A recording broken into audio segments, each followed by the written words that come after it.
দেখো শিবশম্ভু, আমার পরীক্ষাটা যেন ভালোই ভালোই মিটে যায়। এত পরিশ্রম স্যারজির। আচ্ছা,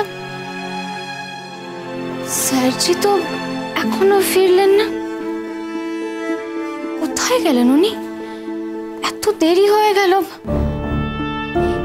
এই যে উনি কাউকে কিছু না বলে এদিক ওদিক চলে যান না, আমার যে চিন্তা হয় সেটা উনি একবারও ভাববেন না। আবার আমাকে বলে গেছেন আমি যেন মন দিয়ে পড়ি। কিন্তু গেলেন কোথায় স্যারজি?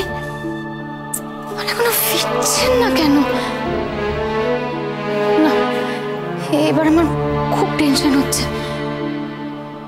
স্যারজির যদি কোনো বিপদ হয়ে যায়। না না, এই রাজেশকে নিয়ে একদম বিশ্বাস করি না। এখন রাজেশ সবকিছুর জন্য শুধু শুধু স্যারজিকেই দায়ী করবেন।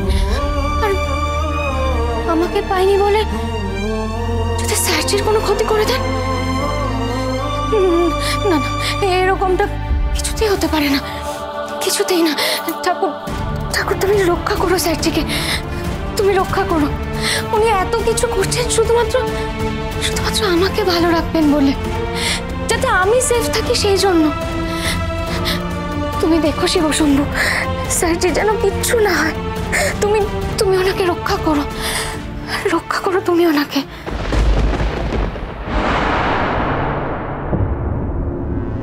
বলছিলাম 4টে রুম আমার লাগবে। ওকে স্যার, হয়ে যাবে। এখানে তো মেয়েটিও আছে, পুলিশ পোস্টিংও আছে, আর সেও আছে। আই মিন আরণ্যক চ্যাটার্জি, সেও তো এখানেই আছে, তাই না? জাস্ট আ মিনিট স্যার, আমাদের ম্যানেজার বলতে পারবেন।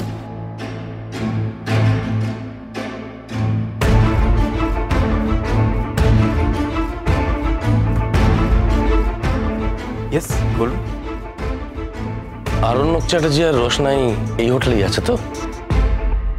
হ্যাঁ, ওনারা এখানেই আছেন, কিন্তু আপনারা ওদের পরিচিত?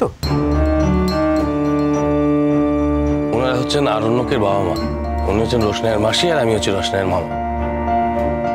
আরণ্যক স্যার তো রোশনাই ম্যাডামের খুব ভালো টেক কেয়ার করেছেন। টেক কেয়ার করছে মানে কি করছেন উনি? না না, সেরকম কোনো ব্যাপার না, ওই খাবার টাবার নিয়ে গেছেন আর কি। আর রোশনাই ম্যাডামের বোধ হয় খুব শরীর খারাপ, জ্বরও এসেছিল, তাই কালকে মেডিসিন নিতে বাইরে বেরিয়েছিলেন। ইনফ্যাক্ট আমাদের কাছেও এসেছিলেন মেডিসিনের খোঁজ করতে। আচ্ছা, ওনারা কি এখনো এখানেই আছেন? মানে এখানেই তো আছেন, তাই না? রোশনাই ম্যাম আছেন, কিন্তু স্যার তো বেরিয়ে গেছেন। বেরিয়ে গেছে মানে ও কি চেক আউট করেছে? না না, উনি আশেপাশেই গেছেন। আর বেরোনোর সময় তো আমার সঙ্গে দেখা হলো, উনি তো বললেন কিছুক্ষণের মধ্যেই ফিরছেন। আর ম্যাডামের যেন আমরা খেয়াল রাখি, তাছাড়া বাইরে তো পুলিশ আছেই। ওকে, আপনি আমাদের রুমটা অ্যারেঞ্জ করে দিন। ইয়েস ম্যাম, করে দিচ্ছি। রোশনাই সোম থেকে রবি প্রতিদিন রাত 10টায় স্টার জলসায় ও ডিজনি প্লাস হটস্টারে।